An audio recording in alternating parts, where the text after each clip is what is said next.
Welcome to the final part of this evening's Premier League show. Jimmy Floyd Hasselbaink still with us, and our fans as well from Premier League teams. It's been great to have you tonight. We've got one more club we haven't yet come to. It is Manchester United. James is waiting to have his say. I want to start, though, with Jimmy on United. 11 points from 5 games before the international break. Jimmy, 4 home games they've won in a row. They've turned a corner, haven't they, under Amorim? Well, dealing with facts here, Jimmy. You know what is my problem with it? I don't like their football. Yes, the results are a little bit more encouraging. That says enough how far they had fallen. I just can't see it. Honestly, I find it really... I remember the Man United that was dominant. That's who I was playing against all the time. And they were fresh, they were attacking, they were, always trying to win. And I know you can't play like that no more. Football has, changed a little bit. But they go into game totally different, and it's Man United, it's Man United, and that's what I'm missing, so much. Let's bring in James. The fan who was here last week, I think, gave him a 0 out of 10, Amorim. Yeah. Are you a believer? Yeah, of course I am. Yeah, I think looking at us from last season to now, it's chalk and cheese. And I know we've had a big disagreement on this, dude, but we're playing better. We've got better passages of play. So even to the eye test, we're playing better. And then if you look at the stats, we're creating more shots, creating more chances. XG's up. We're conceding less chances. Last week you said we haven't improved. That's improvement. Because you were that bad. That's why. So you were that bad, yeah. And what you need to do is compare it with the top teams.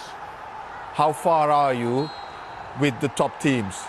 That's how you have to compare it. That's what I mean. They haven't really... I don't know all the reasons you're saying Chelsea are doing so great and they're on the up and they're changing philosophies and going in the right direction. They're the same things United are doing. Okay. So I just don't get how it can be okay for Chelsea and United are struggling. Chelsea are controlling Chelsea are controlling the game. Chelsea has the ball.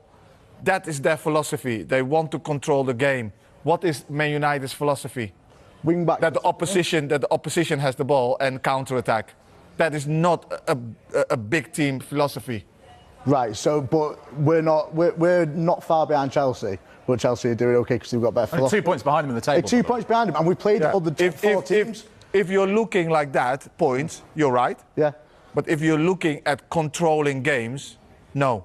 You go to Fulham, for instance, yeah, and they have got so much more the ball. They are dominating you. I disagree with that. We controlled a lot of that game. Like Fulham had their moments as well, but you can't sit and say. Are you talking as a fan now, or are you talking football? A bit of both.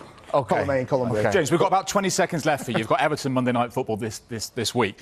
What's a good season for Manchester? A good season for United is pushing for 5th. I think we'd probably end up with 7th. Pushing for 5th. That's exactly what I said. 5th. You heard it. Hold on one. You have no midweek European games. It's Saturday to Saturday. Yeah. You are so much more easier than the other clubs. Come on. We're pushing for 5th. Pushing for Operation 5th. We push for. And then you have improved. Yeah.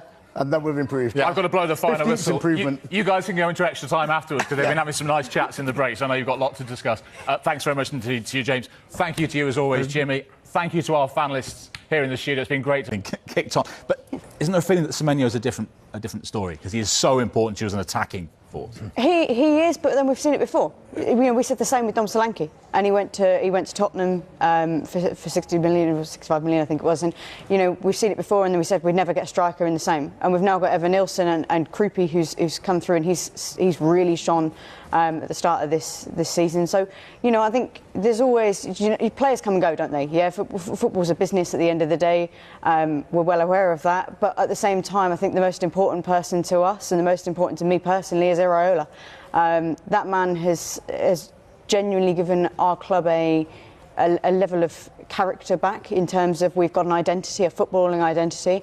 And what concerns me at the moment is more that his contract's running down and there's no real talks on extension. So, you know, with him going, I think we've more of a problem than the players that we can replace and come and go. Yeah. Do you agree, Jimmy? I think she's right. I think he's special. I think the improvement that he has done year in, year out, you know, every year they are improving, and this year they are playing as well really good football.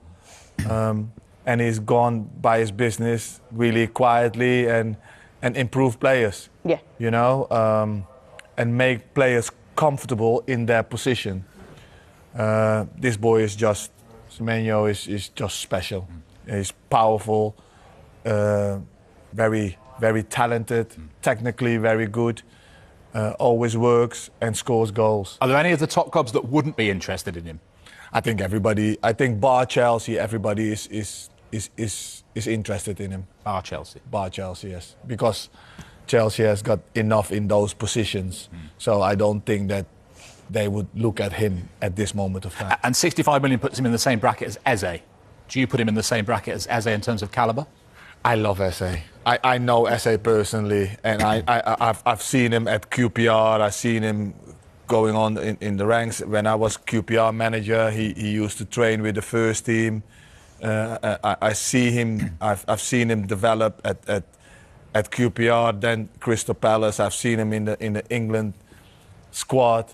He is. I think he's only shown 60% what he can do at Arsenal. If they unleash him, if they let him, like, please go and play, do your thing, you will see incredible stuff. That boy can play.